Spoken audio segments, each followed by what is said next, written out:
It's possible to be the smartest person in the room and still not be wise. Or as Walker Percy, American novelist, once said, you can get all A's and still flunk life. So I think that's the danger of just living in our heads and just thinking wisdom is head knowledge. And so I think in terms of recognizing wisdom in ourselves and others, I think how we treat other people, particularly those who are on the margins and those that we disagree with. Talk about generative power, which is sort of creating space for others to exercise their gifts. Participative power, where we sort of enter into that work with people. And directive power, which is sort of more, I think, traditionally what people have thought about power. I'm providing direction to you as to what to do. And I think I've argued in the book, and I certainly, from my own experience, I think there's a time and place for each of these.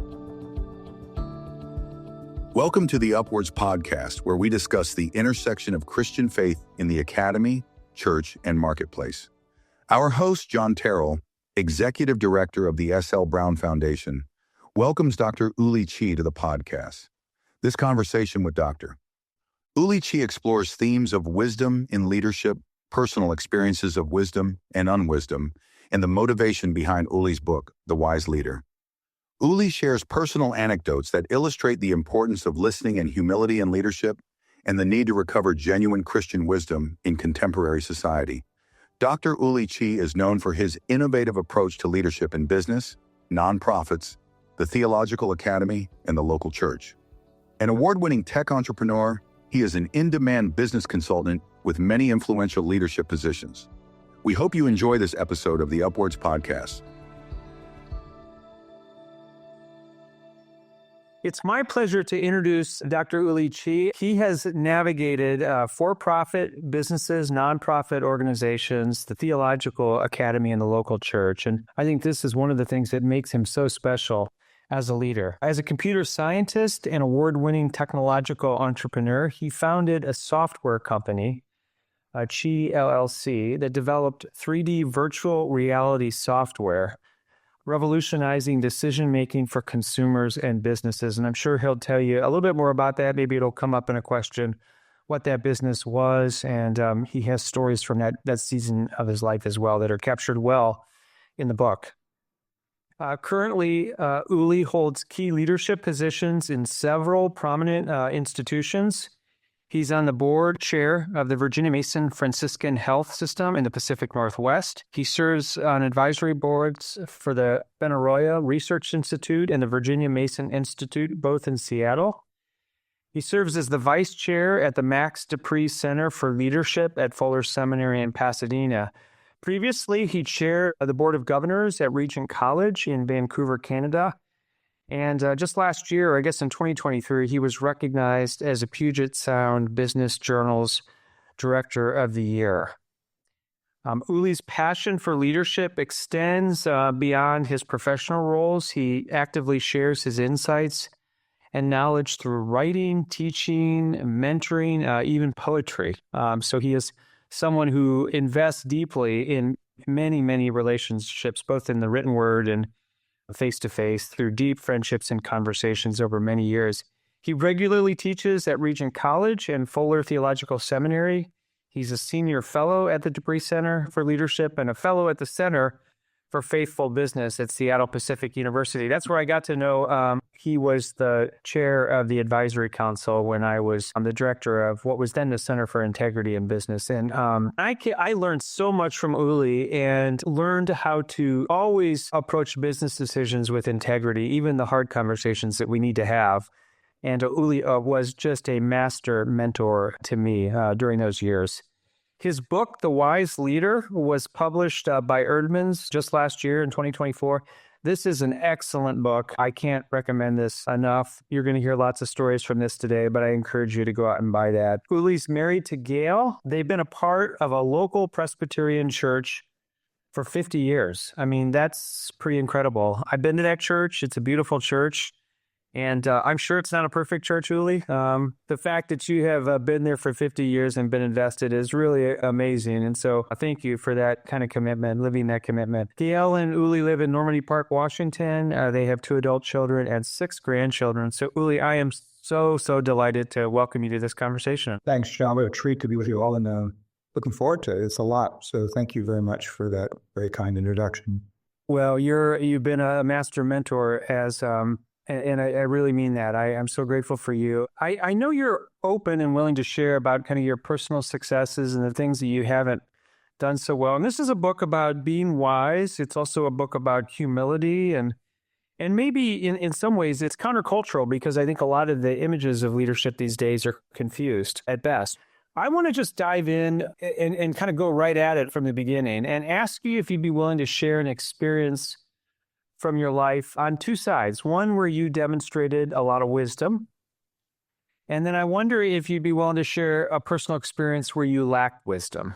Sure. No, let's start with the latter. Good. Let's start with a lack of wisdom. As you mentioned, Gail, my wife Gail and I have been married a long time. So, we've been married almost 50 years. So it's been a very long time. And for a long time, particularly early on, I think, we would have conversations and we'd talk about problems she was facing or something particularly difficult. And I remember that I would often just offer to her what I thought might be a solution to her problem. So if she would come with a problem, I'd say, well, how about this? And then she'd say, no, I don't know. I said, well, what about that? And what about the other? And so she was clearly frustrated with my lack of wisdom because, this sort of like, it really didn't register for her in terms of, being helpful. And so she would get frustrated and I'd get frustrated. But then finally one day I said to her, what would you really like from me? I mean, are you looking for me to suggest some ideas or insights, or do you want me just to listen? And she said, I just want you to listen. That was a great learning experience for me. I think we go into a conversation thinking we know what the right answer is, what the other person's really asking. And what other people are really asking is for us to listen to them. And it taught me, I think, surprisingly, I still instinctively go to this problem-solving mode. But I think one of the things I learned from that process is that wisdom is, first of all, about relationships. It's not about information or even expertise that we have to offer someone else. And the other thing I learned about wisdom is that we rarely really understand the other person's problem well enough to offer any wisdom. So I think our first task is to listen. I think that's an example of unwisdom as well as learning some wisdom in the process. Yeah. I know you share some stories in the book about demonstrating wisdom. And you do this in a way that is appropriate, humble, but there are moments when we exercise wisdom that might even surprise us that I really, in retrospect, really did handle that well. I wonder if you could share a story on the other side where you demonstrated a high degree of wisdom.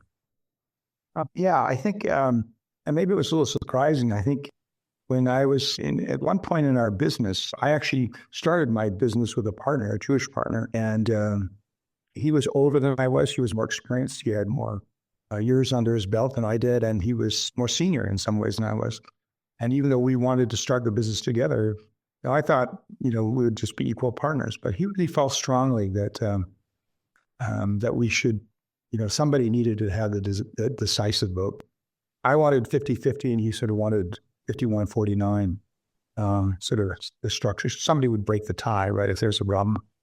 And so I wrestled with that a long time, and I think it came to me. I was reading sort of the Abraham story about his situation with Lot. Their wealth and herds grew, and they had to sort of decide.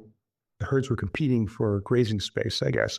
Abraham said, the whole land is before us, and he could have said, I'm going to go. I want to go right. You go left.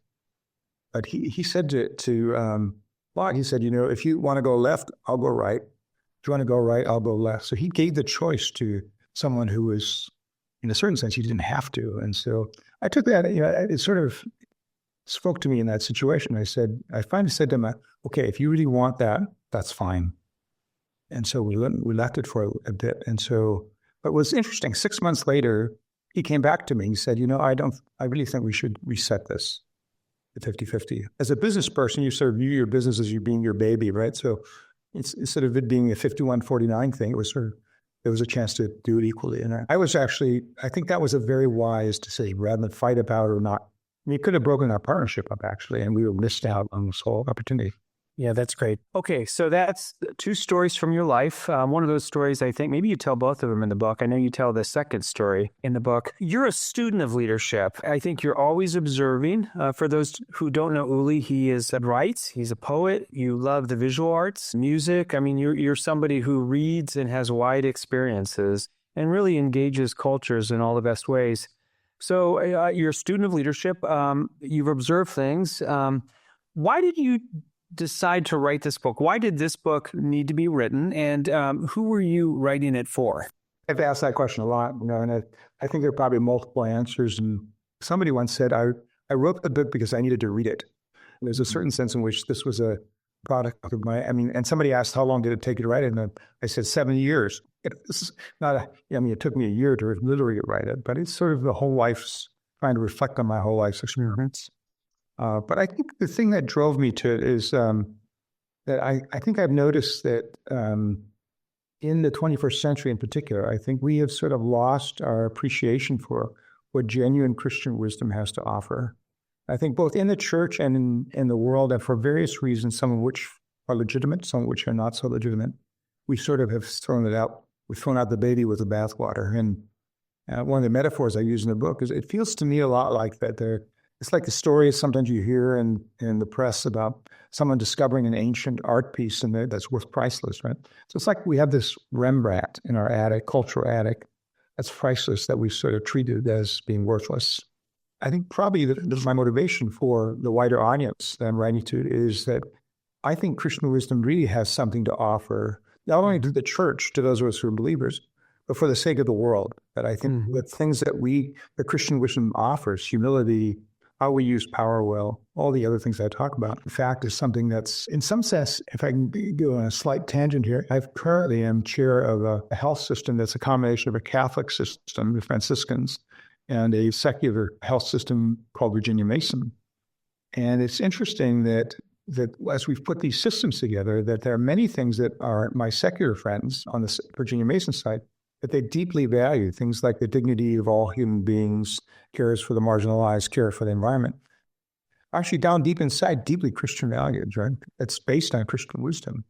Now, the fact that we as Christians haven't actually lived that out very well has been problematic. So my hope in writing the book, if you had to ask me one reason, is to try to recover, particularly for those in leadership today, this great gift of Christian wisdom. Yeah. I do think you define wisdom in the book, but you have to dig around for it a little bit. What is wisdom? And then we'll talk about how you recognize it. But first, if you could, do your best to define wisdom. Well, to begin with, I very cleverly avoided defining wisdom. If you read the book carefully, you'll notice I don't actually define it anywhere. But I think what I've got is try to describe it and narrate it. I think wisdom is such a complex thing that it really is difficult to define it in a super helpful way. So I think probably in my first chapter of the book, I talk about what I describe as five foundational insights of Christian wisdom. And they relate to the 5 attributes of, one, that wisdom is fundamentally about persons rather than simply ideas. That it's about the importance of the human person. Secondly, it's about relationships. It's not just about persons in isolation, but how people relate to one another. And Christian wisdom, I think that the notion of the Trinity, which took a while for the Christian church to really articulate, is that it's hard about the insight that within God self, there is community, right? That not fully ourselves on our own. We're fully ourselves while we're in relationship with others. Third is embodiment. Somehow wisdom isn't just ideas or insights in the abstract, but they have to be lived out. And the incarnation, I think, is obviously the most significant example of that. The fourth one is that wisdom is surprisingly diverse. My favorite picture of that is the day of Pentecost, that when the Holy Spirit fell, it fell on the whole community of all ethnicities, geographies, and that's a reminder to us that we are at great peril if we sort of narrow wisdom down to a particular perspective. God's always stretching us to see other points of view that are not naturally our own. And then the final thing, perhaps in one sense the most important, is that wisdom is a journey, not a destination. Wisdom is often, in the ancient Jewish tradition, it was the way of wisdom, right? It wasn't just that you arrived, and that no one in this life arrives. And that's helpful to me to remember. Yeah, that's really helpful. You've laid out some really important principles, some concepts. I wonder if you could describe or paint a picture of how you recognize wisdom in others, or in situations or events or life circumstances, whatever it might be. How have you developed discernment with respect to wisdom? Yeah, that's a great question. And I think it's at the heart of, knowing what wisdom is. I think I remember saying, I heard a number of years ago that someone said that when they were young, they admired people who were clever. And when they were old, they admired people who were kind. So in a certain sense, cleverness and kindness are actually both attributes of wisdom, but actually kindness is more, in a certain sense, more basic. It's about the character of the person. It's possible to be the smartest person in the room and still not be wise. Or as Walker Percy, American novelist, once said, you can get all A's and still flunk life. So I think that's the danger of just living in our heads and just thinking wisdom is head knowledge. And so I think in terms of recognizing wisdom in ourselves and others, I think how we treat other people, particularly those who are on the margins and those that we disagree with, I think is a telltale sign. In your own life, Uli, as you reflect, what have been the sources of wisdom for you? These sources show up in the book in all kinds of places, but I wonder if you could share with some of our listeners tonight some of the sources of wisdom in your own life, where you have found those sources and how you've cultivated those. Yeah, it's a good question. You mean sources as in any kind of sources? Are there certain kinds of people, situations, events, places you have found reliable to provide wisdom? Yeah, I guess several categories of things. One is in an age where it's full of information and snippets of bits and pieces of information, you're actually spending time reading, and reading particularly those who, had gone before us, whose lives have been demonstrably wise, is helpful, particularly in this generation. Thinking we now know more than anybody else, so we're smarter than everybody who's gone before us.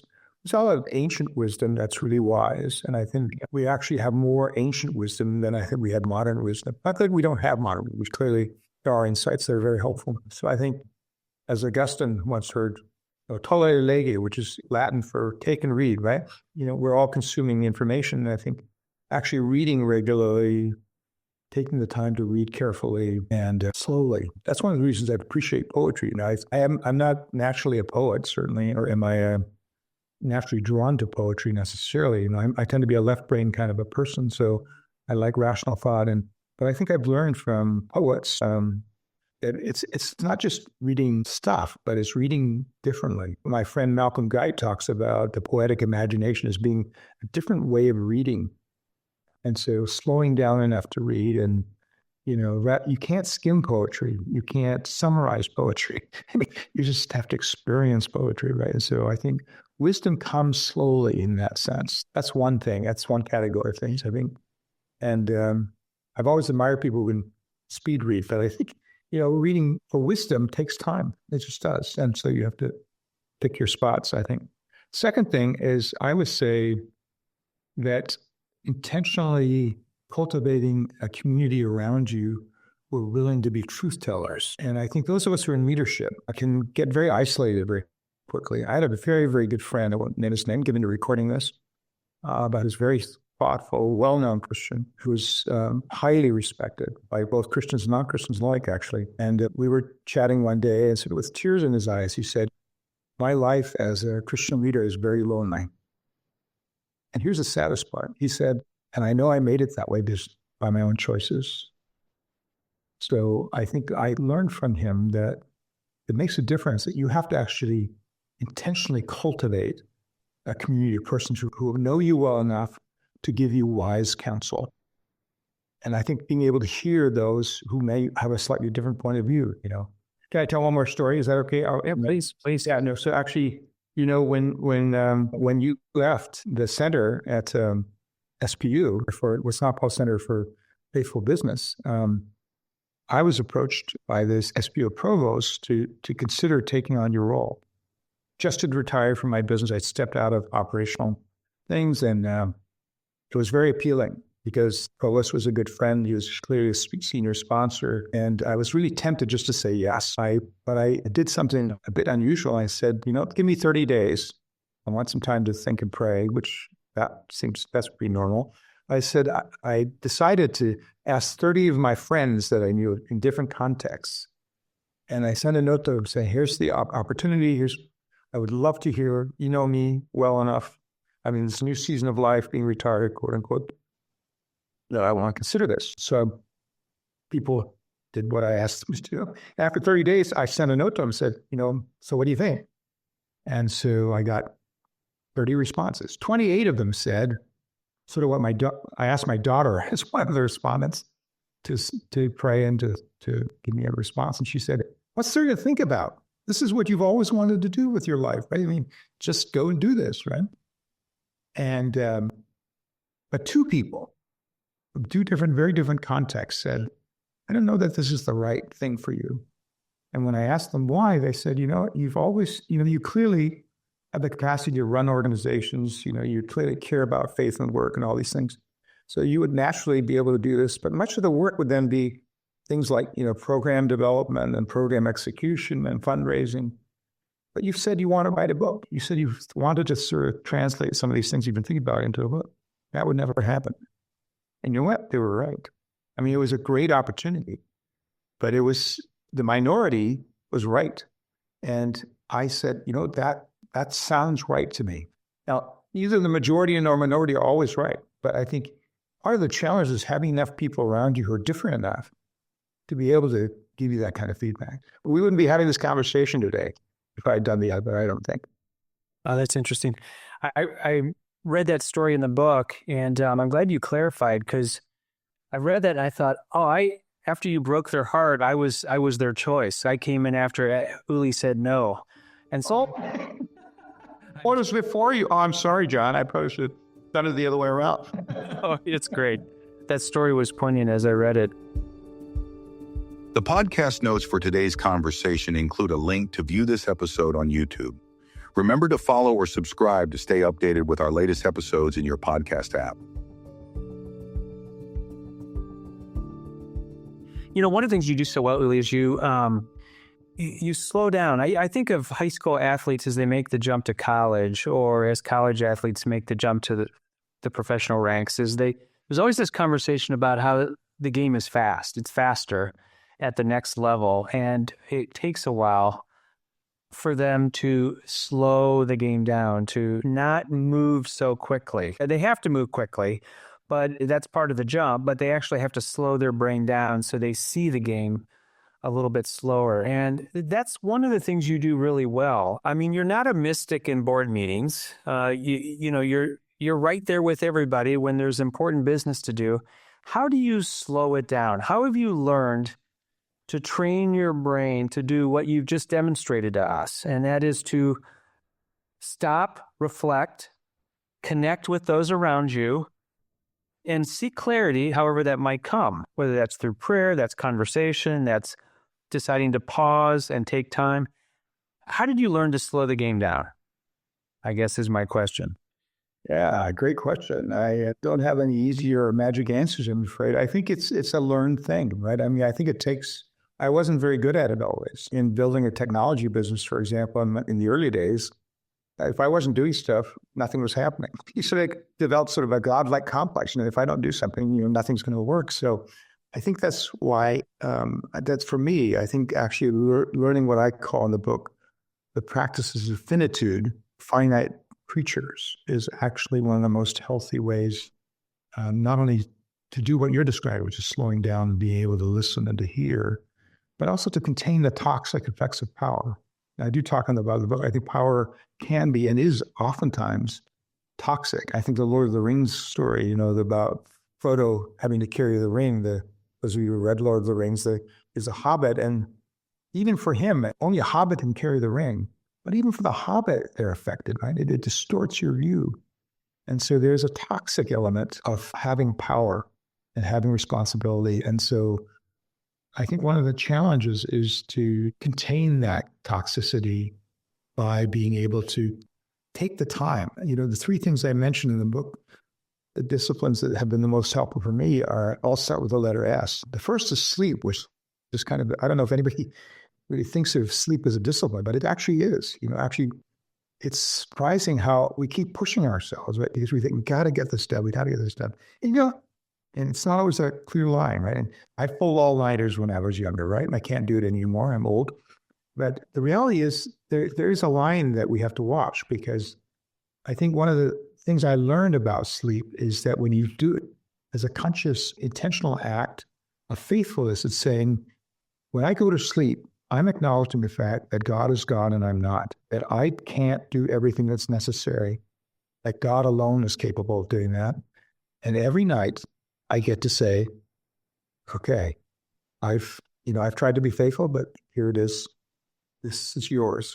And isn't it amazing that we spend a quarter to a third of our life asleep, right? It's a built-in biological requirement to acknowledge the fact that God is God and we're not.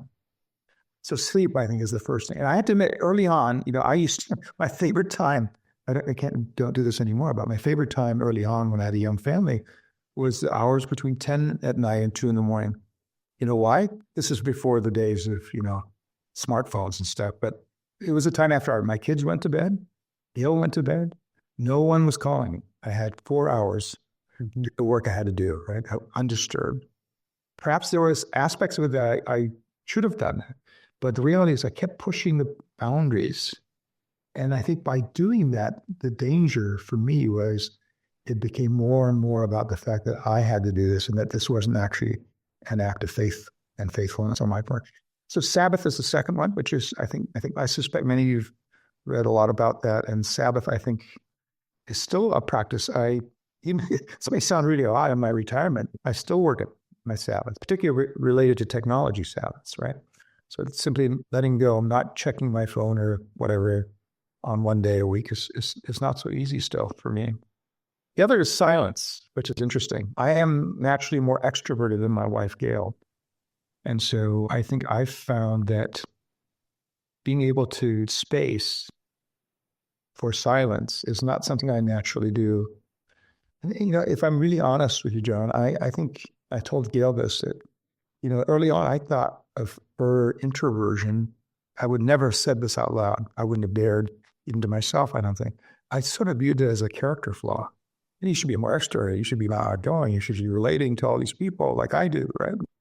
And I read this book. I don't know if those who are on this Zoom call have read it. Susan Cain's book, I think it's called Quiet, which talks about introversion and the power of being an introvert. And it sort of awakened me to the fact that I was missing out on the gifts that she was bringing to me. And interesting, both my kids are introverts. So I was sort of faced with thinking, well, what have I done? How come they're not extroverted? So anyway, so those three things, I think what they do is create space for me in a way that allows me to pay attention in those times. And you bring that with you, as you enter into whatever active life that you're in. At least that's been my experience. Yeah, that's great. Let me turn to institutions. So much mistrust toward institutions. It seems hard to recover trust. Can institutions become wise? And if so, how do they do so? Well, it's certainly a great question, right? And I was just giving a talk in Vancouver to a next generation, people who are in their 25 to 35. And, one of them said, my generation's doesn't think much in institutions, right? And so understandably, I think, given some of the abuses. And I think one of the things I learned from Andy Crouch with the book, The Gift of Power, is that institutions are really designed to amplify and pass on our legacy. He put it in the positive sense that it can amplify, pass on our legacy in terms of the flourishing that we hopefully embody it to another generation. So in that sense, it can be a great gift. But it can do the reverse, right? It can pass on human suffering from generation to generation. A great description in Exodus 34, that God judges and sins to the third and fourth generations. So there's this generational aspect of this, which is actually part of human institutions. But I think there are ways for us to work at our institutions becoming wiser. And I think the key is in a certain sense analogous to us as individuals. That I think the key to institutional wisdom lies in how an institution's culture works.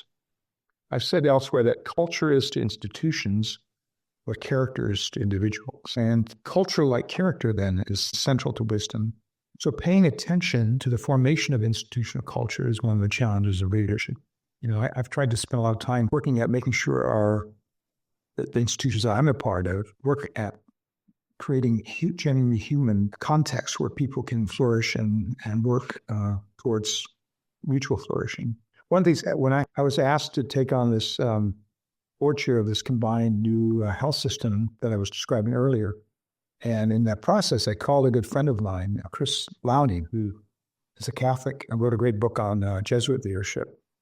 He chairs a national organization where they had just gone through the similar thing, putting together two organizations. They happen to be both Catholic. But I said to him, Chris, he was several years ahead of me then in terms of this process. And one of the things I asked him was, so Chris, if you could do it over again, what would you do differently? And so he thought about it for a minute, and he said to me, I think we got down to business too quickly. And I said, what do you mean by that? He said, well, as you can imagine, when you're combining these are multi-billion-dollar organizations. I mean, the list of what a board has to be wrestling with is a mile long. So there's always more stuff to do than there's time to do it. And he said, the problem is we never got to know each other as persons. Remember that wisdom is fundamentally personal, right? And he said, I think we lost something in that process. I told him that's very helpful. So the first year, one of the practices I instituted was we would take the first 10 minutes of a 4-hour board meeting, 10, 15 minutes, and do what's essentially an icebreaker, right? We would break into small groups, 2 or 3 of us, and just talk to each other about who we are as people. Just about, where'd you go last summer on vacation, whatever. I mean, things that were sort of, in a certain sense, irrelevant from an activity point of view to the board.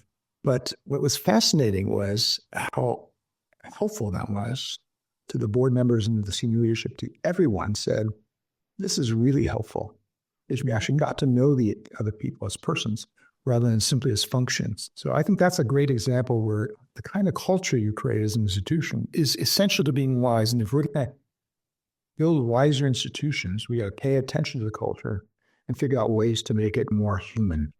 Yeah, that's so helpful. I want to come back to this idea of power and agency. There's lots of leadership material written about how to exercise power, different forms of power. I wonder if there is an approach to power and agency that seems to you to be most congruent with the wise way. What have you learned about exercising agency and wisdom over the course of your life that might be helpful for us to consider tonight? Well, in the book, I talk about 3 different kinds of power, right? I talk about generative power, which is sort of creating space for others to exercise their gifts. Participative power, where we sort of enter into that work with people. And directive power, which is sort of more, I think, traditionally what people thought about power. I'm providing direction to you as to what to do. And from my own experience, I think there's a time and place for each of these. I don't think I'm naive in the sense of, let's just create space for everybody to do their thing and it would be fine. Well, it isn't. We're not only are we fallen, we're also finite, right? People just don't, unless you have the gifts or capacities. And so I think there is a sense in which we need to be comfortable with doing all 3 of these. And directive power, which, is sort of the more traditional view, I find can be exercised in a good and not so good way. The way I describe when directive power is used well is that it's really about providing clarity and focus when there isn't clarity and focus. Oftentimes, if there's too much participation without direction and focus, we can just be spending all our time doing this, right? Part of the leader's responsibility and that the leader needs to own is we need to be able to provide clarity and focus. A good example of that in my experience is that in 2008, you remember that era where there was a financial meltdown and it was catastrophic. And then we were in another situation where we were facing some very difficult decisions as a company and had to look at different options. And so I got my leadership team together, the executives that worked for me. I said, so what do you think we should do in terms of, and we looked at all the options and we had a wide, as they say in diplomatic circles, a wide ranging conversation about lots of different options.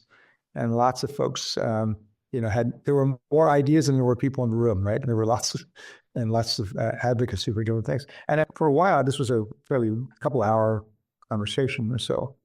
And as we were getting near the end, I thought, this is not good, right? I mean, what's going to happen? How am I going to get everybody aligned with this, right? And so finally at the end, I said, thank you, everyone, for your input. I really appreciate the insights. Now, here's what we're going to go do. And I found maybe people would say, what do you mean? I mean, what about this idea? But there was almost a palpable relief in the room, right? Somebody's decided we're going to do this, not that, right? And I think part of wise leadership is knowing when to get input. I mean, It's not dictatorial. It says, I know everything, therefore we're going to do this. But actually getting that input, getting that, it's wisdom isn't groupthink, right? It's really discerning together. And then someone usually has some responsibility to say, this is now what we're going to do. Now, in some contexts, it could be decided by a vote. But in many contexts, particularly in business, that's not how it works. And doesn't need to work that way. Yeah, that's helpful. I've had a number of artists tell me when somebody gives them some kind of boundaries related to the project, they actually become more creative. Absolutely. That's one of the things I learned from our friends at Herman Miller, that the great artists, Max Dupree, who's the CEO at Herman Miller, who became a friend and mentor, used to say, real creativity happens when you have constraints. Constraints are a gift, not a problem. That's very much along the lines of what you're saying. Yeah, very helpful. My last question, then I want to go to open Q&A. We have a lot of MBA students on this call. I wonder if you could speak to them. Many have been out and worked and they're back in graduate school. But I wonder if you could speak to them at the front end of the trajectory of their careers. As they finish up their training, as they think about life beyond their MBA programs, word of advice or thought would you like to offer them about wisdom and how they might pursue it at this stage of life? Well, you realize I don't have an MBA, so that perhaps makes me suspect to them. I'm not quite sure.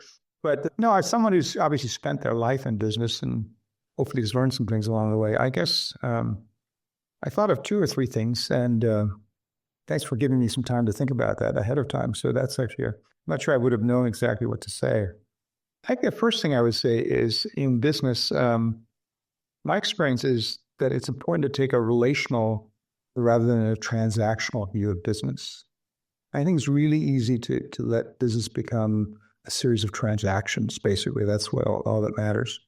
It's the kind of wisdom I've laid out, I think, in the book, and that I think is really at the heart of biblical wisdom, is that at the end of the day, it's about relationships. It doesn't mean, you're going to be friends forever or that you're going to, but I think it's recognizing that you are dealing with human beings made in the image of God, and that they have a dignity that deserves more than just a transaction. Now, sometimes, if you're just buying an ice cream cone or something, maybe it is mostly a transaction. But even there, how you treat the ice cream cone vendor matters, right? So I think ultimately, taking the perspective of viewing things as a relationship is really critical.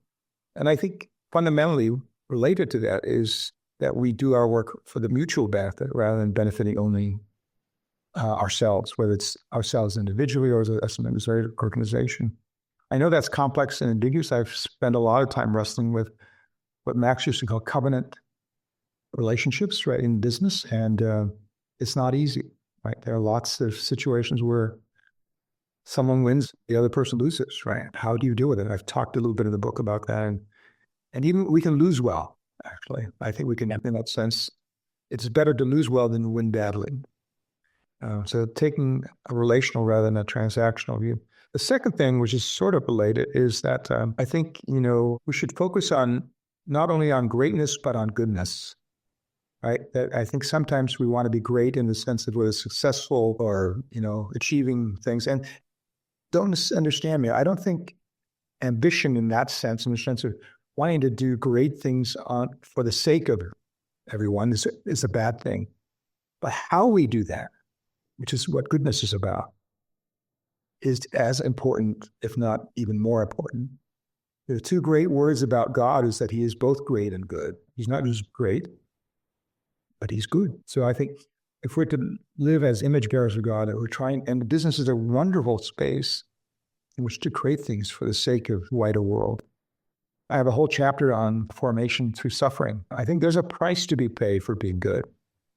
We will suffer. Jesus said as much, right? He wasn't at all shy about saying, pick up your cross. This is the way we're going to do this, right? And there's going to be a price. I think the last thing maybe is related to what we were talking about, poetry and other things. I think the third thing is make sure you don't just develop your rational side of your mind, but develop your imagination. I think particularly in the age of AI and other things, one of the distinctly human characteristics, I think, is somehow in the space of imagination, I think God and human beings interact in a way that's quite mysterious. So I would encourage you, as I have done, had to learn to read poetry, even if you are not a huge fan initially. I think you'll find it's surprisingly insightful. Obviously, information is important, but communicating meaning is even more important. Max Dupree, one of his favorite sayings, I'll finish with this, is he said, the first task of leadership is to define reality, right? That's what the imagination is about. That's what leadership is about. And that's what wise leadership is about. What a good word to end on. Uli, thank you. Thank you for tuning into the UpWords Podcast. We hope you enjoyed today's conversation. For more information about the S.L. Brown Foundation and Upper House, please visit slbf.org. Go in peace to be a light on our campuses, in our churches, and in our businesses so that all may flourish.